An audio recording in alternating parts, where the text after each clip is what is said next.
Ja të kemi rikthyer me vëmendjen drejt sportit edhe konkretisht nga redaksia e sportit tonë Radio Televizionin Ora me mikun ton Drilon Xhepollari. Them një mik sepse ai ka treguar një përkushtim të jashtëzakonshëm edhe për të ndarë me ne informacione nga sporti, hera herës edhe në pyetje ndoshta të pafajshme edhe deri diku në thojza edhe ignorante, ai është përgjigjur me kënaqësinë më të madhe edhe gëzon simpatinë time maksimale. Doja ta nisja me komplimenta se kështu më erdhi për së mbari të vishja kështu në komplimenta Drilon se je bërë i përhershëm në programin tonë. Është kënaqësi në fakt edhe për mua që t'jem këtu me ju në ditë e re. Tani fatmirësisht jemi edhe më pranë njëri tjetrit. Kjo është dhe me të gjitha kemi dhe më shumë informacione për diskutuar së bashku, sepse dim që në Shqipëri pikërisht ka filluar, sigur ka lëvizur bota e sportit, Bundesliga ka nisur tani më që prej javës kaluar, Seria A gjithashtu, Premier League, kështu që kemi tematika të shumta dhe besoj se je ti i frymëzuar dhe ke burime të reja. Sigurisht gjithmonë jemi të frymëzuar. Futbolli është një industri e jashtëzakonshme, prodhon shumë edhe kur nuk luhet. Imagjino kur luhet sa shumë lajme ka, por sigurisht e nisi me kampionatin shqiptar. Gjatë kësaj periudhe të gjithë kanë pritur që të rifillonin stërvitjet, të përgatiseshin për rifillimin e kampionatit që është planifikuar në 3 qershor nga Federata Shqiptare e Futbollit. Megjithatë, në këtë situatë, klubi Vllaznisë ka bojkotuar stërvitjen. E dëgjova djem fakt të lajmin edhe më tërhoqi vëmendjen, kjo ishte bërë vetëm për shkak të pagesave që ata nuk kishin marrë, apo jo? Gjithçka për parat bëhet, pra, aty rrotullohet. Ajo qarkullon gjithë botën. Çfarë ka ndodhur konkretisht? Të vjen keq në fakt, futbollistët e Vllaznisë nuk janë paguar nga janari i këtij viti. Ka pasur edhe periudhën e pandemisë, sigurisht që disa klube vendosën të reduktonin pagat e futbollistëve për shkak të pamundësisë financiare, por futbollistët e Vllaznisë kanë edhe një problem tjetër. Ju përfundoi kontratat në fund të majit, pra në fund të këtij muaji, dhe kjo është një problem që do shoqëroj klubin e Vllaznisë. Por sigurisht ata vendosën me bojkot në rast se nuk arrihet një marrëveshje ndërmjet klubit Vllaznia, do të bojkotojnë stërvitjen dhe do të largohen. Sigurisht, jo gjithçka është në dorë të administratorit Suadlici, pasi Vllaznia... Deri tani është bojkotuar një stërvitje e parë që ishte stërvitja e tentes nuk është zhvilluar. Dhe pritet edhe sot, edhe në vazhdim në rast se nuk do paguan. Mirë, Drilon, në një farë mënyrë nuk janë gjeste negative, këto janë gjeste që gjithsesi bashkojnë jo vetëm lojtarët e Vllaznisë, po dhe lojtarët e tjerë, se fundi ata janë punëtor, përtej se janë sportistë, janë dhe punëtor, kanë të drejtat e tyre. Ky është diskutimi. Me këtë pagë ne mbajnë familjen. Gjatë kësaj periudhe Federata Shqiptare e Futbollit akordoi atë pagën e luftës, pra ta themi kështu. Por sigurisht është minimale, pra sidomos për një pjesë të futbollistëve të cilët mbajnë familjen vetëm me këtë profesion. Po kishin që në janar pa marrë pagat, mund të kenë marrë pagën e luftës. Patjetër, po paga e luftës është 2 paga, paga e dytë për të dalë, domethënë është shumë e vogël, por shqetësimi më i madh është si do shkojë situata, çfarë do bëj bashkia. Aty ka probleme të mëdha ndërmjet bashkisë për shkak se Voltana Ademi vazhdon të jetë aty në krye, ndërkohë Këshilli nuk është mbledhur, pra është një situatë shumë delikate dhe jo vetëm sa i përket futbollit, por edhe çështjeve të tjera që kanë në bashkinë e Shkodrës. Dhe sigurisht pritet një mbledhje e Këshillit Bashkiak për të vendosur dhe të dhënë okej nëse do kalojnë buxheti apo jo për futbollin. Cili është skenari më i keq që mund të ndodhë? Skenari më i keq që pritet të ndodhë, duke bazuar edhe tek deklaratat e futbollistëve të cilët ishin në sinkron gjithë njëri me tjetrin dhe theksuan që nëse nuk arrihet një marrëveshje ndërmjet Këshillit Bashkiak të miratohen buxheti dhe të kalojnë pagat në bankomat për një afat caktuar brenda kësaj jave, sigurisht që do të marrin vendimin ekstrem që edhe të largohen dhe mos stërviten më fare me klubin e Vllaznisë. Pra të jenë lojtarë të lirë të cilët mund të angazhohen për skuadra të tjera me pak fjalë. Patjetër, mund të angazhohen me skuadra të tjera në fillim të merkatos. Pasi sigurisht dihet kampionati do shtyhet, por mund të arrijnë marrëveshje para kontrata, pra me skuadrat që kanë interes për to, por problemi i madh është tek Vllaznia, një skuadër e cila ka investuar shumë, ka dhe paga shumë të mira të futbollistëve, por në këto kushte tani rrezikon që edhe të qëndrojnë në superiore në rast se futbollistët do të vazhdojnë të jenë të sigurt dhe do kërkojnë që nëse nuk marrin ato pagën që ju takon, ata do heqin dorë. Dhe në këto kushte ekipi Vllaznisë mund të luajë me ekipin e 19 vjeçarëve dhe sigurisht kjo do të jetë një problematik. Një lloj zëvendësimi. Po, kjo është një problematik sepse nuk mund të luash në këtë pikë kulminante të sezonit, sigurisht ka mbetur edhe një fazë për të zhvilluar dhe ti të luash me lojtarët e 19 vjeçarë, të cilët ju mungon eksperienca, pikuria për të përballuar ndeshje kaq të mëdha me kaq rritje, me kaq impenjim dhe sigurisht kjo mund të prishte gjithë planet vendosura nga Vllaznia në këtë fillim kampionati. Të shpresojmë që të gjendet një zgjidhje, por në këto kushte duket e vështirë.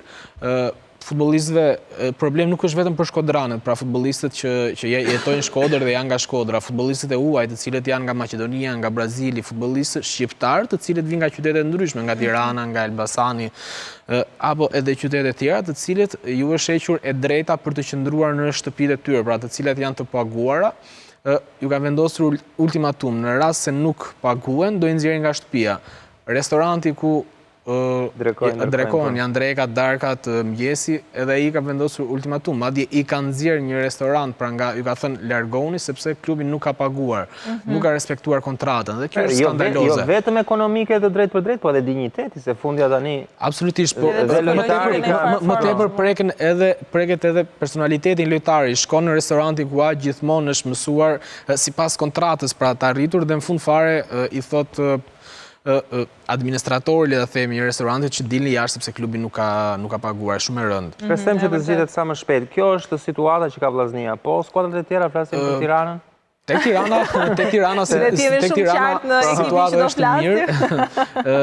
Presidenti Lili këtë sezon ka qenë korrekt, le ta themi, përgjithsisht me klubin. Po pse mos t'ishte në fundit me gjitha ato fitore?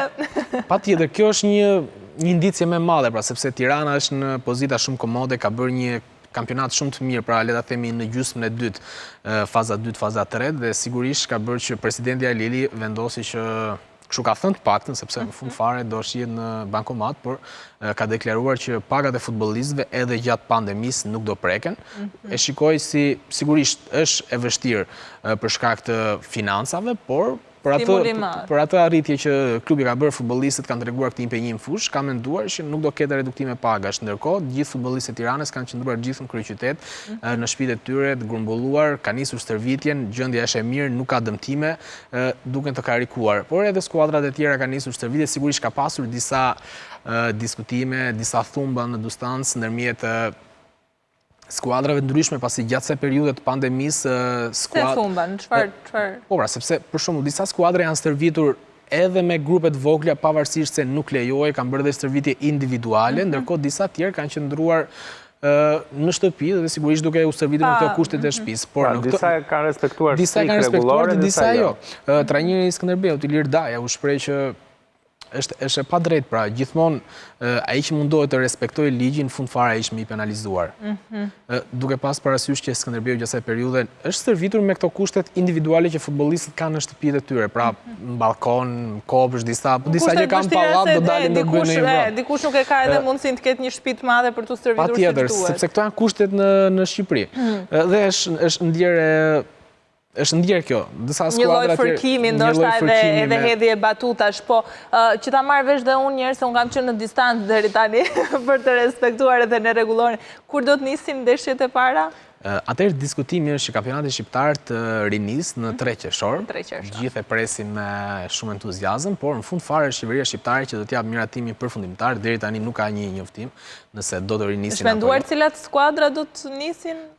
Kampionati do vazhdojë normalisht. Njësoj sikurse ishte planifikuar. Patjetër, është faza e 4 për të zhvilluar, faza e fundit janë 10 ndeshje. Tirana është në krye, kryeson me 9 pikë dhe më pas do ketë edhe 10 ndeshje për të bërë realitet atë titullin kampion që dëshiron e ndërron kaq shumë në këtë 100 vjetor. Por sigurisht nuk është vetëm futbolli, ka dhe sporte tjera, basketbol, volejbol, atletik, të cilët presin vazhdojnë stërvitjet individuale.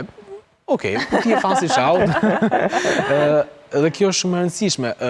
Basketbol, Federata Shqiptare e Basketbollit në këtë javë ka pasur një diskutim me gjithë anëtarët e saj për të dalin konkluzionin se çfarë do të ndodhë me basketbollin. Pra, vendimi i tyre është që të vazhdojnë apo të qëndrojnë ta mbyllin kampionatin në tavolinë. Sigurisht femrat, ekipet e femrave përfaqësuesit kanë vendosur që kampionati të vazhdohet, luhet në parket. Kjo është pozitive, por deri tani nuk ka një datë për rifillimin. Çfarë do të thotë të luhet në fush? Të luhet në fush, në parket, sepse mos jetë në tavolinë. Mos jetë në tavolinë. Për mungesën. Kjo është e rëndësishme. Kanë qenë të gjithë pro tek ekipi i femrave dhe tek trajneri flamurtarit, është shprehur se flamurtari që ekipi që ka dominuar në vitet e fundit fakt në basketbollin shqiptar të femrave, është shprehur që shpresojmë që të rifillojë dhe do duhen 2 javë kohë ekipit çdo ekipi përgjithsisht femrave në basketboll për të rimarrë atë formën fizike dhe për të qenë gati. Por në bazë të asaj shkresës që Ministria e Shëndetësisë dërgoi për klubet, pra për sportet, lejohen vetëm stërvitjet në terren dhe sigurisht në ambientet mbyllura nuk lejohet. Dhe deri në këtë moment ekipet e shumë sporteve, pra duke filluar basketboll, volejboll, cilat stërviten në ambientet mbyllura nuk lejohen. Dhe kjo është një problem që pritet ketë një tjetër komunikim ndërmjet institucioneve përkatëse për të rënë në një dialog edhe në për gjetur një zgjidhje se çfarë do të bëhet. Por sigurisht kam përshtypjen që edhe në sportet të tjera do marrin dritën një shile për të nisur të paktën përgatitjet. Drilon, po, na falni. Jo, më falni ju. Jo, le të falemi këtu tani. Të falemi që të gjithë. Jo, doja ta çoja bisedën pak tek Bundesliga sepse më në fund kemi futboll të luajtur, pse mos të flasim për të. Kjo është shumë pozitive. Bundesliga është Mëtrinja. Absolutisht, është ajo liga që jep sinjale ke gjithë tjerë, tregon që mund të rinis futbolli. Ka vazhdimsi. Dhe është shumë e rëndësishme që të rinis futbolli. Sigurisht pa tifoz, është ajo ndjesia që ti shikon stadiumin bosh, disa klube ndryshme patjetër, se s'kishim fare, tani kemi, tani janë kemi për tifozët. Fatmirësisht kemi, po sigurisht, shikosh një derbi për shembull Dortmund-Schalke dhe pa prezencën e 81.000 spektatorë në stadium, duket kështu, sigurisht shikon një ndeshje. Okej, po e kemi. Sigurisht e kemi, por tifozët janë një impuls të përfshin dhe je për masa koreografit, je për masa të jashtëzakonshme një ndeshje futbolli. Por sigurisht ishte shumë e rëndësishme që u rikthye dha sinjal në Itali, në ndeshje amatore, jemi sinqert, pa publikun. Mua kujtonin çik ndeshjet e shumë ekipeve shqiptare, me thënë të drejtën, se kemi vënë re që shpesh herë nuk ka tifozëri në ndeshjet caktuara. Konstatimi sakt, dhe kështu duhet në një moment që ti shikon dhe thua Kush emocion, mungon emocion. Por sigurisht në bazë statistikave pas ndeshjeve javës që u zhvillua, arritën dhe dolën konkluzione që klubet, duke u bazuar tek numri goleve të shënuar, ke pasimet, ke driblimet, ndërhyrjet e forta, ishin të shëndetshëm. Gjithë futbollistët ishin të shëndetshëm dhe pozitive ishte që nuk ishte shumë diferencë pra ndërmjet para Covidit dhe pas Covidit. Dhe kjo ishte pozitive, tregon që sepse ishte një frikë shumë e madhe, do rikthehemi në fushë, po si do rikthehemi? A janë gati futbollistët, si do jetë forma e tyre fizike, çfarë do bëjnë? Sa do ndikojë? Ato dinë më të luajnë futboll, njerëzit kanë 2 muaj pa bërë to. Pra, kjo është shumë e rëndësishme sepse për një futbollist 2 muaj pa futboll, me sigurisht klubet gjermane kishin bërë stërvitje individuale në grupe të vogla, por megjithatë kishte frikë të madhe. Dhe fatmirësisht kjo nuk pati shumë diferencat, le ta themi, të theksuara që ti thua kjo ishte një ndeshje që nuk ja vlen për tu parë. Ama sytë e gjithë botës ishin te Bundesliga, unë kam parë postime në rrjetet sociale nga miq në Angli, miq në Itali, persona në Greqi, të cilët kishin postuar dhe thoshin më në fund Bundesliga, pra i kishin gjithë sytë andej. Po se vetëm andej po luaj. Rumenike, presidenti Bayernit u shpreh që 200 shtete po na ndjekin, po na shohin, na kanë zili për këtë që po bëjmë. Pra kjo tregon që Gjermania siç është një lokomotiv sa i përket ekonomisë, është edhe për futbollin, edhe po e tregon.